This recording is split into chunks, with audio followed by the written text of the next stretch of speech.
कभी सोचा है कि सीखना असल में होता कैसे है? क्या ये बस कुछ बातें रट लेना है या इससे कहीं ज्यादा कुछ है? रॉबर्ट गैग्ने, जो एक जाने माने मनोवैज्ञानिक थे, उन्होंने इस सवाल पर बहुत गहराई से सोचा। तो आज हम सीखने की उनकी दिलचस्प थ्योरी हायरार्की ऑफ लर्निंग को समझेंगे। ये थ्योरी एजुकेशन की दुनिया में बहुत ही ज्यादा जरूरी मानी जाती है। चलिए शुरू करते हैं। अच्छा, तो गैगने की थ्योरी को ना एक पिरामिड की तरह समझिए। अब आप सीधे पिरामिड के ऊपर तो पत्थर नहीं रख सकते हैं ना। पहले एक मजबूत बेस, एक नींव बनानी पड़ती है। फिर धीरे धीरे एक एक करके ऊपर बढ़ना होता है। ठीक वैसे ही जैसे मैथ्स में हम अलजेब्रा सीखने से पहले जोड़ना घटाना सीखते हैं। बस सीखना भी ऐसे ही काम करता है, सिंपल से कॉम्प्लेक्स की तरफ। तो आज के इस सफर में हम गैग्ने के इस पिरामिड की हर एक लेयर को परत दर परत खोल कर देखेंगे। हम शुरुआत करेंगे नींव से, फिर पहुंचेंगे चोटी तक और रास्ते में कुछ सबसे जरूरी पड़ावों पर भी रुकेंगे और आखिर में ये भी देखेंगे कि हमने कितना कुछ सीखा। देखिए, यहाँ एक बहुत जरूरी नियम है, क्रम, यानी कि जो ऑर्डर है वो बहुत मायने लगता है। आप इन स्टेप्स को छोड़ नहीं सकते, आगे पीछे नहीं कर सकते। ये बिल्कुल एक रेसिपी की तरह है। अगर सही नतीजा चाहिए तो स्टेप्स को फॉलो करना ही पड़ेगा।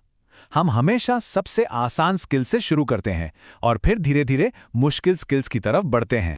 चलिए अब बात करते हैं उस नींव की। जो पहले 4 स्टेप्स हैं वो हमारे व्यवहार पर फोकस करते हैं, मतलब वो चीज़ें जो हम करते हैं। ये वो बेसिक एक्शन और रिएक्शंस हैं जो आगे की कॉम्प्लेक्स सोच के लिए एक मजबूत प्लेटफॉर्म तैयार करते हैं। आइए देखते हैं कि ये हैं क्या। तो ये है हमारी नींव। पहला, संकेत, जैसे कोई घंटी बजती है। फिर उत्तेजना प्रतिक्रिया, उस पर कोई जवाब देता है। उसके बाद श्रृंखलन, जब हम कई कामों को एक साथ जोड़ते हैं। और चौथा है मौखिक साहचर्य, जब हम शब्दों को जोड़ते हैं। कह सकते हैं कि ये सीखने की एबीसीडी है। तो ये काम कैसे करता है? सोचिए, जैसे कोई डॉग को ट्रेन कर रहा हो। शुरुआत होती है एक संकेत से, मान लीजिए एक सीटी से। फिर डॉग एक खास रिएक्शन सीखता है, जैसे बैठना। जल्द ही आप इन कामों को एक सीक्वेंस में जोड़ते हैं, जैसे बैठो, रुको, आओ। और आखिर में हम इंसानों के लिए हम शब्दों को एक साथ जोड़ना सीखते हैं, जैसे मुझे एक सेब चाहिए। ठीक है, तो अब जब हमारी नींव मजबूत हो गई है तो हम अपने दिमाग का और ज्यादा इस्तेमाल करना शुरू कर सकते हैं। अब हम संज्ञानात्मक यानी कॉग्निटिव दायरे में जा रहे हैं। ये वो जगह है जहां हम सोचते हैं, तर्क करते हैं और प्रॉब्लम सॉल्व करते हैं। यहां से चीजें असल में दिलचस्प होने लगती हैं। तो ये हैं पिरामिड के टॉप 4 लेवल। चीजों में फर्क करना, कॉन्सेप्ट बनाना, नियम सीखना और सबसे आखिर में प्रॉब्लम को सॉल्व करना। देख रहे हैं कैसे हम धीरे धीरे आसान से मुश्किल की तरफ बढ़ रहे हैं? चलिए इसे एक उदाहरण से समझते हैं। मान लीजिए हम जानवरों के बारे में सीख रहे हैं। सबसे पहले आप एक कुत्ते और एक बिल्ली में फर्क करना सीखते हैं। ये हुआ विभेदीकरण। फिर आप स्तनपायी यानी मैमल का कॉन्सेप्ट समझते हैं। इसके बाद आप एक नियम सीखते हैं कि सारे स्तनपायी गर्म खून वाले होते हैं। और आखिर में आप इस जानकारी का इस्तेमाल एक प्रॉब्लम सॉल्व करने के लिए करते हैं। क्या व्हेल एक स्तनपायी है? चलिए अब फटाफट उन खास बातों पर ध्यान देते हैं जो गैग्ने की थ्योरी के बारे में याद रखना बहुत जरूरी है। ये वो चीजें हैं जो एग्जाम में पूछी जा सकती हैं।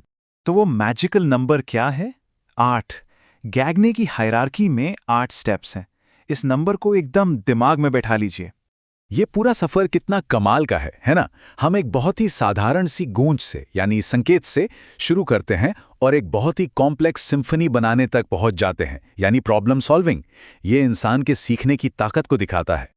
आइए इन जरूरी बातों को एक बार फिर से दोहराते हैं। थ्योरी दी गैग्ने ने, कुल स्टेप्स 8। पहला स्टेप संकेत सीखना, आखिरी स्टेप प्रॉब्लम सॉल्विंग। सीखने का क्रम हमेशा सिंपल से कॉम्प्लेक्स। और हाँ, ये याद रखिए कि कॉन्सेप्ट्स के बिना नियम नहीं बन सकते और नियमों के बिना प्रॉब्लम सॉल्व नहीं हो सकती। अच्छा, तो अब तैयार हो जाइए एक छोटे से सवाल के लिए। चलिए देखते हैं कि कितना ध्यान से सुना गया है। तो सवाल ये है, गैग्ने के सीखने की हायरार्की में कुल कितने स्टेप्स हैं? क्या वो 5 हैं, 6 हैं, 7 हैं या 8? सोचिए जरा। और सही जवाब है 8। अगर आपका जवाब सही था तो बहुत बढ़िया। इसका मतलब है कि आप गैग्ने की थियरी की सबसे बेसिक बात को समझ गए हैं। तो गैग्ने की असली खासियत क्या है? उन्होंने 2 अलग अलग दुनियाओं को एक साथ ला दिया। हमारा व्यवहारवाद, यानी जो हम करते हैं, और हमारा संज्ञानवाद, यानी जो हम सोचते हैं। उन्होंने दिखाया कि कैसे एक चीज दूसरी चीज की तरफ ले जाती है। और ये हमें एक बहुत ही दमदार सवाल के साथ छोड़ देता है कि हम इस जानकारी का इस्तेमाल अपनी क्लासरूम को बेहतर बनाने के लिए कैसे कर सकते हैं। हम अपने स्टूडेंट्स को उनका अपना सीखने का पिरामिड बनाने में कैसे मदद कर सकते हैं।